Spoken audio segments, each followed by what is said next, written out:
ఈ రోజు అంబటి రాంబాబు గారికి ప్రాణహాని ఉంది. కేవలం ఆయన ఇంటి మీద దాడి కాదు, పోలీస్ స్టేషన్లో కావచ్చు, రేపు జైల్లో కూడా ఆయన మీద దాడి జరగచ్చు.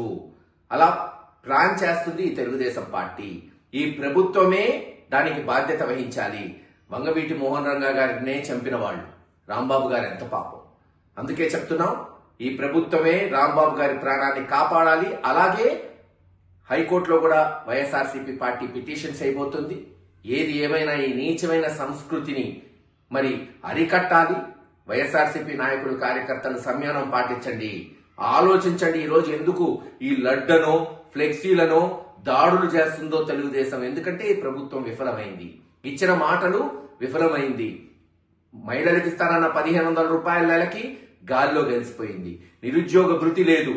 దీంట్లో ప్రజల్లో తిరుగుబాటు వస్తుందని ప్రజల మైండ్ డిస్ట్రాక్ట్ చేయడానికి, రాజకీయాలు మళ్లింపడానికి చంద్రబాబు నాయుడు గారు ఆడుతున్న నాటకాలు ఇవన్నీ. కనుక నిశిద్ధిగా పరిశీలించి జగన్మోహన్ రెడ్డి గారి నాయకత్వంలో ప్రజాస్వామ్య పద్ధతిలో మన నిరసనలు తెలియజేస్తూ ముందుకు పోదాం. తప్పకుండా 2-3 సంవత్సరాల్లో ఈ తెలుగుదేశం ప్రభుత్వం కుప్ప కూలటం ఖాయమని తెలియజేస్తుంది.